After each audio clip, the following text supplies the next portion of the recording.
Mr. President, your administration separated children. Garcia Luna has been charged. Joaquín Guzmán lo era. Entre Washington y México, por Jesús Esquivel.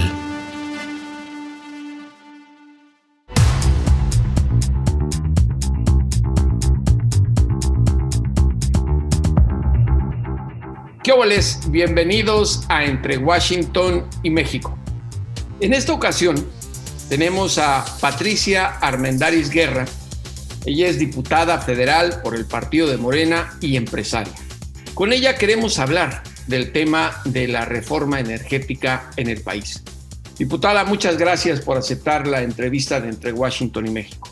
Al contrario, muchísimas gracias a ustedes por considerar mi opinión.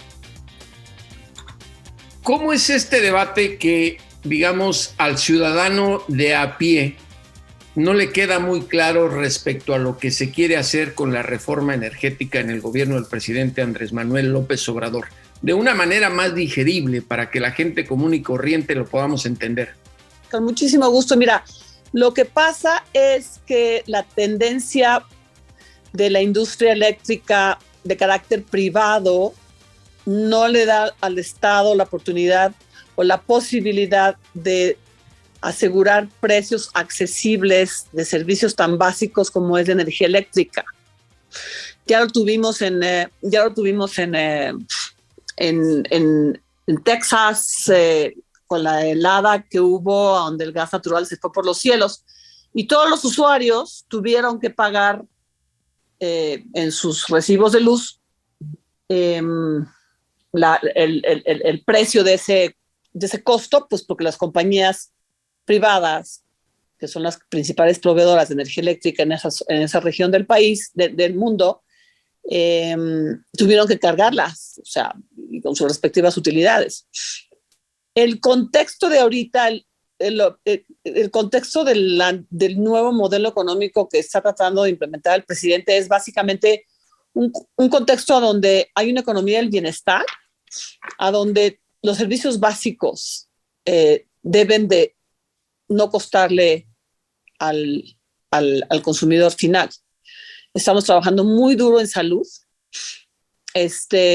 Estamos trabajando, el presidente mismo ha estado entrando a controlar el precio del gas LP, que de manera privada, a la hora que sube el precio del petróleo, pues se va para arriba el precio del gas LP, porque es un derivado del petróleo.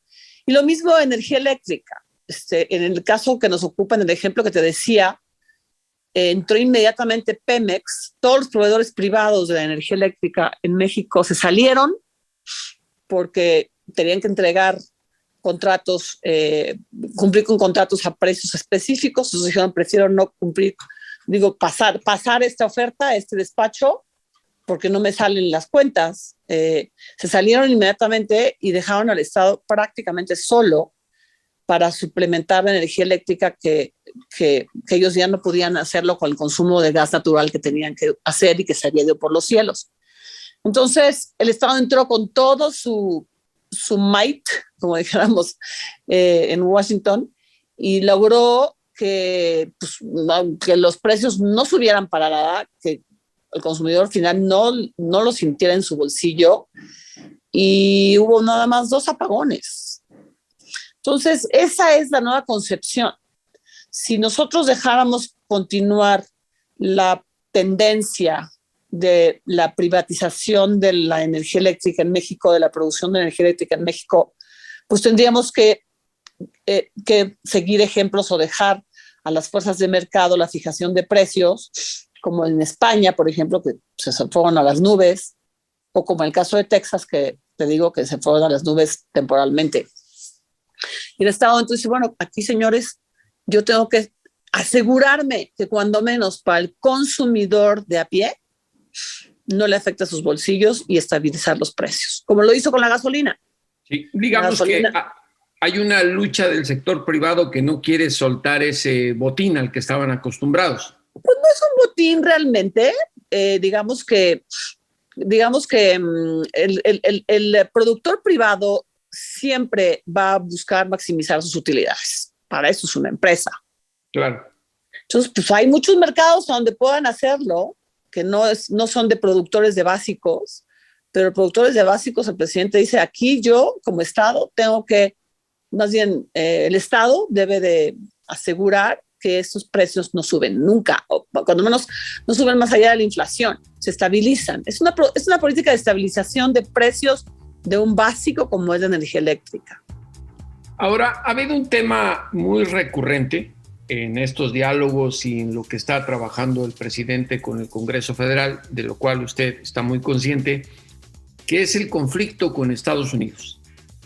Y aquí el matiz de todo esto no es lo que quiera hacer el presidente Andrés Manuel López Obrador, sino lo que se comprometió a hacer bajo un acuerdo de comercio que tiene un apartado en materia energética. Y Estados Unidos insiste en que México puede incumplir con esos compromisos que firmó el presidente López Obrador.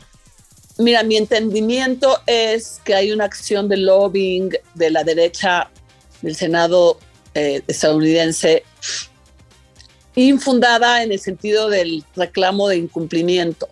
En primer lugar, obviamente los abogados de la Comisión Federal de Electricidad y yo misma, que formé parte del primer drafting del tratado de 1990, pues básicamente sabemos que eso no es así. O sea, en el TEMEC no hay consideración. Esto no es o sea, en el TEMEC el presidente hizo un apartado de los energéticos fósiles. O sea, ahí sí se metió muy a la Lázaro Cárdenas decir, eso es intocable, y lo logró al final, cuando ya empezó a gobernar. Pero ahí no está la energía eléctrica. Sin embargo, en el tratado básico hay consideraciones de monopolios estatales. Cada país tiene el derecho de establecer sus propios monopolios estatales siempre y cuando no sean tratando de quitar oportunidades iguales a los inversionistas extranjeros. Aquí no estamos quitando oportunidades iguales a los inversionistas extranjeros, estamos constituyendo un monopolio estatal que de hecho ya está conversado con Kamala Harris, por el propio presidente, a donde pues, les explicó cuáles eran las razones por las cuales lo está haciendo, y a donde realmente, pero verdaderamente, todo el tratado es a través de oportunidades iguales a todo tipo de empresas extranjeras, mexicanas, del TEMEC, de la zona, oportunidades iguales. Y aquí, si lo ves bien, estábamos ofreciendo subsidios a las empresas privadas mexicanas o españolas. Ahí sí nos pudieron haber demandado. Oye, estás ofreciendo una barrera de entrada a tu industria eléctrica con estos subsidios que le estás ofreciendo a empresas que no son parte del TEMEC. Ahí sí nos pudieron haber fregado. Por lo mismo, pues el gobierno de Estados Unidos lo entendió perfecto.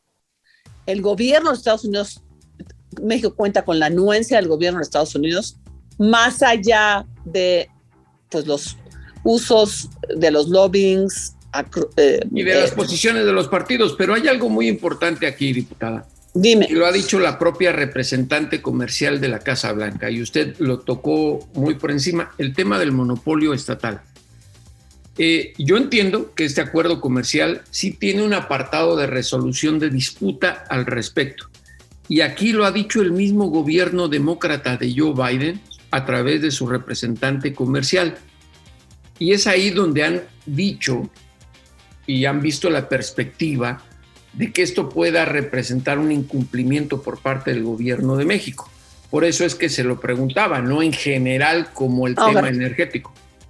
No, pero en realidad, fíjate que te vuelvo a decir, hay provisiones del tratado del TEMEC que dicen, y que se mantuvieron desde la vez pasada, que dicen que los gobiernos participantes, los países participantes tienen el derecho de tener sus propios monopolios estatales. Esto es un monopolio estatal. Ahora, si efectivamente hay una interpretación diversa, pues se va a tener que ir a resolución de conflictos. Pero puede darse una sanción, pero no reversar una ley constitucional, porque también el respeto a los mandatos constitucionales está perfectamente claro para los 3 países. Es ahí donde se le mencionaba a que tal vez no se revisó con el cuidado necesario el capítulo energético del nuevo acuerdo, porque en cuanto empezaron, digamos, a levantar las cejas, tanto demócratas como republicanos, y usted lo sabe muy bien, en el Capitolio y en la Casa Blanca, se percibió como cierta contradicción del presidente. Usted estuvo en Washington cuando vino a celebrar la firma de esta renegociación del acuerdo comercial. Así es. ¿Qué fue lo que no les dijeron pues en ese momento? ¿O hubo un descuido en la negociación? Digo, es de sabios cambiar de opinión y reconocer errores. Yo no creo, porque el presidente en aquel momento acuérdate que esta nueva administración del presidente López Obrador entra ya nada más a meterle puntos y comas al tratado, porque ya estaba totalmente negociado. Y la cláusula AMLO, digamos, fue que todo país tiene derecho a reservar su mercado de hidrocarburos, pero no está hablando de energéticos en general. Y lo que entraría aquí en la parte que tú me estás diciendo de que no les gustó o lo descuidamos, o sea, en ese momento, si tal vez el presidente yo hubiera avisorado, porque mira, te quiero recordar que esta medida constitucional de la reforma eléctrica es una reacción del presidente ante una posición original en la cual les dijo a cada empresa privada: se están pasando de lanzas con nosotros, hemos firmado con ustedes contratos leoninos que tienen subsidios internos, y entonces se ampararon y la Corte ratificó el amparo de que los contratos no eran negociables. Y fue donde el presidente dijo, pues voy a tener que hacer el intento, porque esto es un intento. Igual la reforma energética no pasa. Uh-huh. El intento de, pues ahora sí poner una cláusula de que el Estado tiene que ser dueño del 56% de la producción del mercado. Es decir, no estaba anticipada una controversia tan importante en el sector eléctrico cuando se firmó el TEMEC. El TEMEC, sí. Exacto. Y ahí que Jesús se descuidó, porque se ha reconocido que no necesariamente en ese momento el negociador de México para ese capítulo específico atendía muy bien las negociaciones en Washington. Lo ha dicho la ex embajadora de México, Marta Bárcena, que hubo llamados de atención porque asistía sin abogados.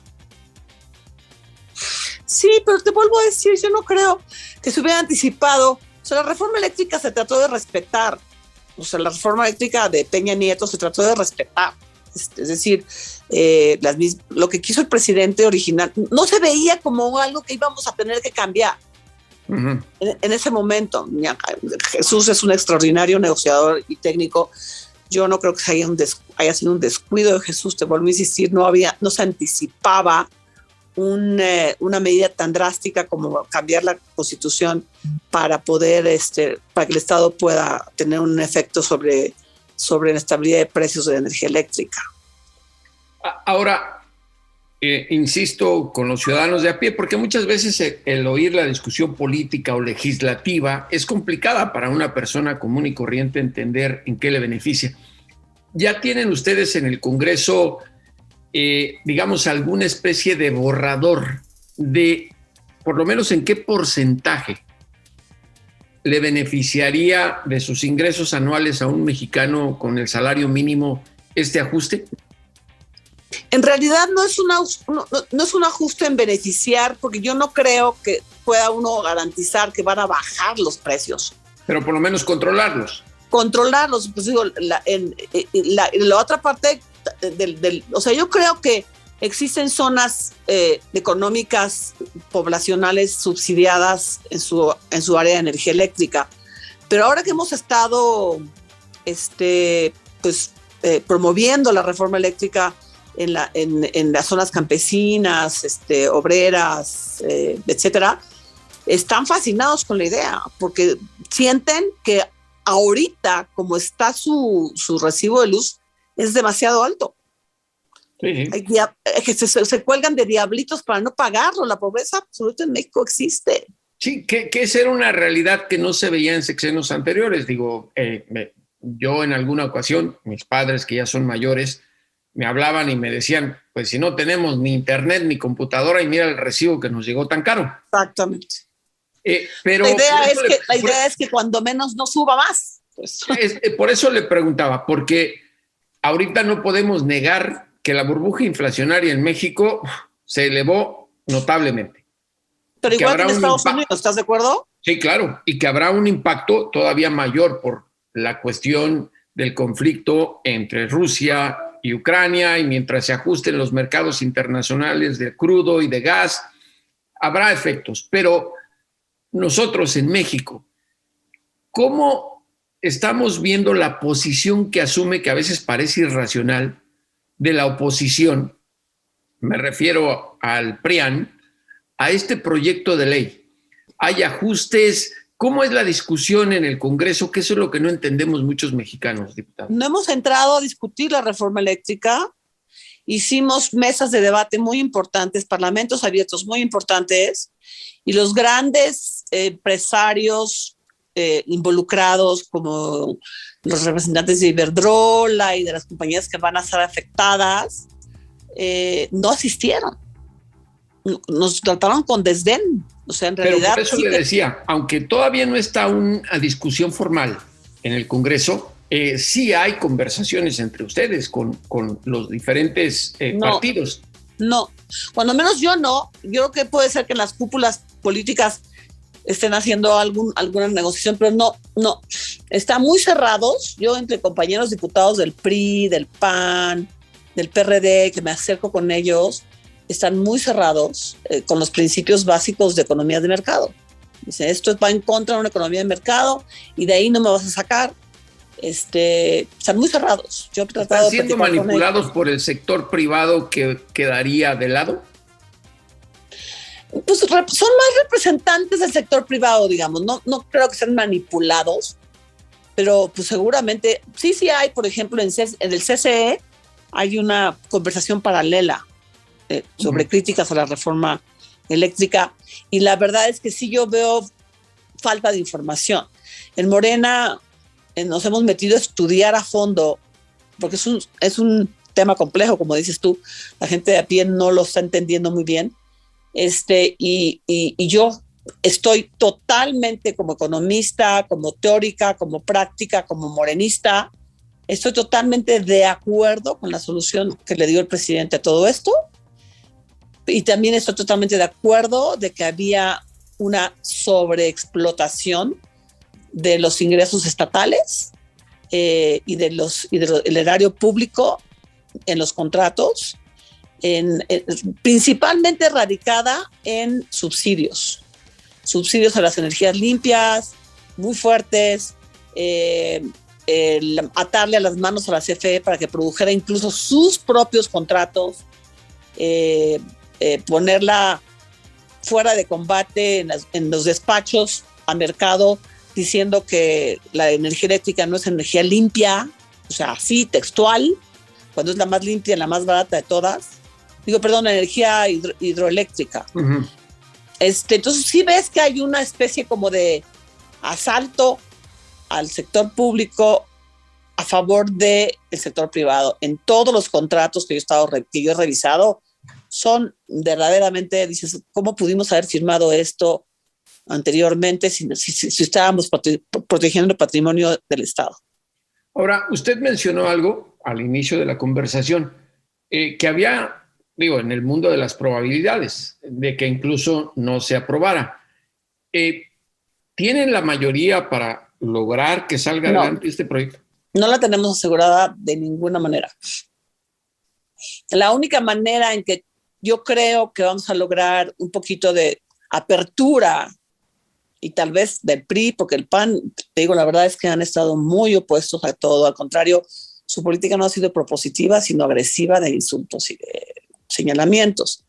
Pero posiblemente el PRI y el PRD se sientan presionados por sus votantes. Entonces, lo que estamos haciendo nosotros es decir a todos los votantes del país, se han hecho 170 asambleas informativas, a donde les decimos, miren, esto y esto y eso, esto es la razón por la cual la reforma va a funcionar, y el bottom line es, estamos cuidando tu bolsillo.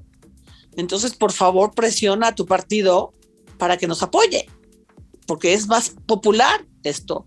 Y el presidente mismo lo ha dicho. O sea, los votos van a salir nominativos. Patricia Armendáriz votó a favor, y fulanito de tal votó en contra, ¿no? Y el partido fulanito, y el presidente ya más allá no puede hacer. No la tiene asegurada, no la tiene en su bolsa. Es como, yo hice mi mejor esfuerzo por dejar un México con mayor estabilidad de precios eléctricos y la oposición no nos dejó. Pues ya una última pregunta, porque el tiempo se nos termina, diputada. ¿Qué tan cortos en votos están de la mayoría que se requiere? Yo creo que ahorita ya en términos de convencionales, Radio Pasillo nos dice que estamos como 16 cortos. Digo Radio Pasillo porque sí ha habido labores de convencimiento interpartidarias de la Jucopo, entre nosotros mismos como compañeros. Yo he hecho mi trabajo, como te decía, de explicarles, y posiblemente ha habido, se ha cerrado la brecha más o menos como a 16 votos. Entre Washington y México, con la diputada Patricia Armendáriz Guerra. Muchas gracias por esta conversación. Gracias a ti por darme voz.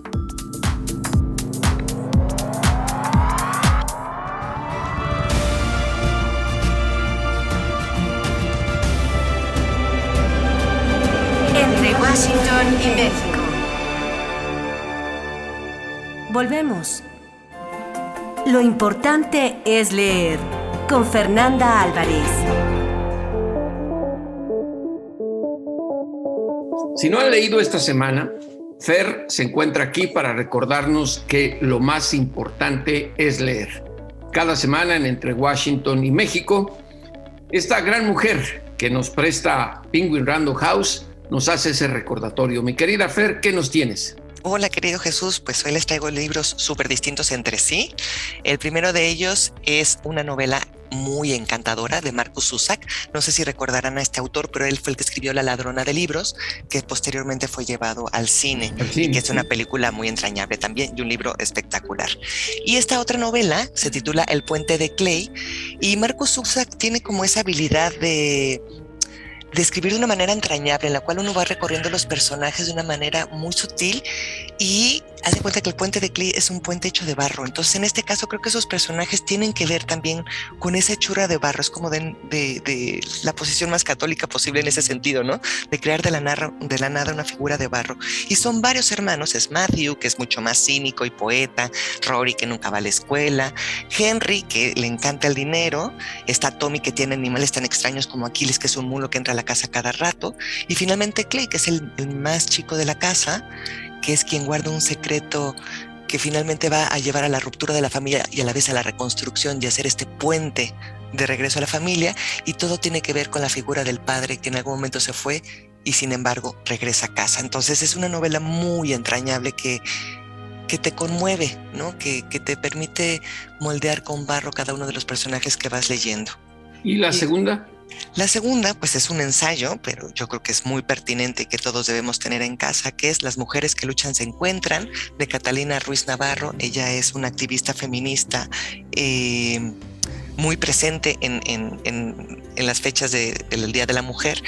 Y en este manual de feminismo lo que ella propone es hablar de varios temas, entre ellos el poder, entre ellas la violencia, el sexo, la lucha, y el amor. Entonces es un manual en el cual ella va entrevistando a distintas mujeres acerca de estos temas, pero nos pone desde la duda de qué es el cuerpo, ¿no?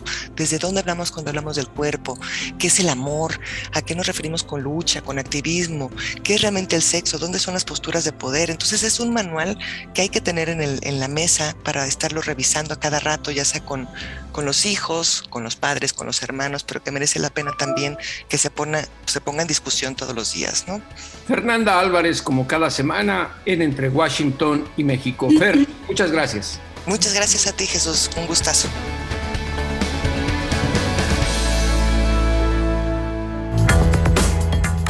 Pucha Play con Gonzalo Lira.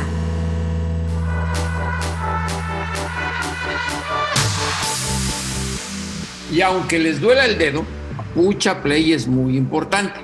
Y Entre Washington y México, para eso cuenta con Gonzalo Lira Galván, quien está aquí para recordarnos que no solo debemos oprimir el botón, sino en las recomendaciones tan precisas que él nos hace. Gonzalo, bienvenido. Muchas gracias, Jesús. Y mira, vámonos de corridito porque traigo una entrevista así internacional de primer nivel esta semana, hablando de temas que tienen que ver con los energéticos y sobre todo con cómo están completamente ligados a la política, a la geopolítica y a problemas que muchas veces sin estar muy clavados no podríamos relacionar o entender de qué manera se generan como esas conexiones. Fíjate que hay una película muy interesante en la plataforma de HBO Max, dirigida por Steven Soderbergh, ganador del Oscar por Traffic y muchas otras películas, Ocean's 11, y una filmografía que lleva 30 años siendo, me parece a mí, espectacular, si no es que 40 años. Esta vez con No Sudden Move, que además tiene un elenco impresionante, empieza contándonos una historia que pudiera ser la historia de un crimen doméstico común y corriente. Un trío de ladronzuelos de poca monta se meten a la casa de un padre de familia y digamos que empiezan a secuestrarlos, a amenazarlos y a pedirles que los lleven a una oficina donde van a recoger unos papeles. Lentamente la historia nos va demostrando que esos papeles están directamente relacionados con la guerra que había entre empresas automotrices en Estados Unidos por ahí de los años 40 a los años 50 y cómo esto se va conectando con pues la mafia y con crímenes mucho más grandes, sobre todo cómo además este crecimiento de la industria automotriz que va directamente ligado con la industria de los energéticos provocó en Estados Unidos la desaparición, que se arrasara con barrios populares que además normalmente eran barrios de gente afroamericana. Y platiqué, y aquí sí voy a presumírtelo, Jesús, platiqué con Steven Soderbergh, el ganador del Oscar, precisamente sobre cómo era de importante. Mira, es la primera vez que te escucho decir wow en este podcast.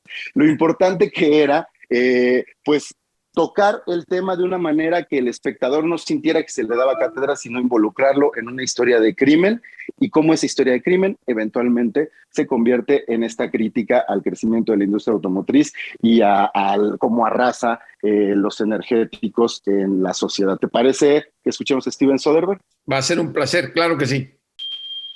El guionista Ed Solomon encontró una pieza de información histórica que tenía que ver con tecnología automotriz. Yo ya me había acercado a Ed con la idea básica de esta película, sobre 3 tipos que se tienen que juntar para un trabajo, aunque no se conocen entre ellos. Entonces Ed tomó esta idea, puso la información sobre los autos que tenía y empezó a construir sobre ello. Cuando Ed se acercó conmigo y tenía esta información sobre el convertidor catalítico de autos, nos dimos cuenta que eso nos llevaría a una conversación sobre la industria automotriz en los 50 en Detroit. Y cuando tienes esa información no puedes ignorar que se dedicaron a destruir los barrios afroamericanos. Hay fotos del antes y el después de lo que hicieron al atravesar estos barrios con autopistas. Y esta gente poderosa simplemente finge que no tiene ningún tipo de poder por encima de esto. Y a mí me gusta mucho cuando encuentras una idea que tiene muchas capas, porque hace que tu película sea algo más allá, algo que no vas a tirar en cuanto termines de verla. No cabe duda, Gonzalo, que el contar esto desde el cine te hace reflexionar de lo que ha ocurrido en esta historia, digamos, mundial, que tiene que ver con la energía, cómo la empresa privada se aprovecha de las minorías, de los pueblos más pobres, y creo que nos los has ilustrado muy bien en esta entrevista y además con la introducción de lo que nos estás haciendo, de lo que hay que ver. Claro, es muy interesante. Creo que Steven Soderbergh siempre logra contar historias que van más allá de la pura anécdota, ¿no? Lo hizo con Erin Brockovich, en la que habló de pues, la crisis que había de salud en Estados Unidos respecto a cómo estaban envenenando el agua en muchas pequeñas ciudades, y como siempre, tanto en Estados Unidos como en todo el mundo, quien termina siendo afectado son las clases pues más bajas, las clases en una situación pues de mucho más vulnerabilidad, y cómo estos gobiernos terminan importándoles un comino, la gente, con tal de seguir haciendo dinero, con tal de seguir beneficiando a empresas gandallas que pues por los siglos de los siglos han continuado en el mismo lugar de poder. Y se han empoderado con millones y millones de dólares en todo el planeta. Pues ya lo saben, aunque se les reviente la ampolla del dedo, Pucha Play con Gonzalo Lira Galván cada semana en Entre Washington y México. Y a los criminales y a los políticos, devuélvanos a ese México que nos arrebataron. Gracias, hasta la próxima.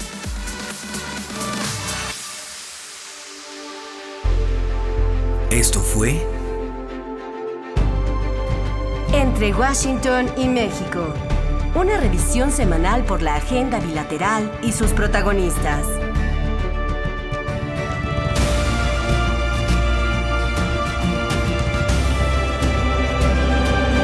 Entre Washington y México. Esta es una producción de Fluxus Comunicaciones.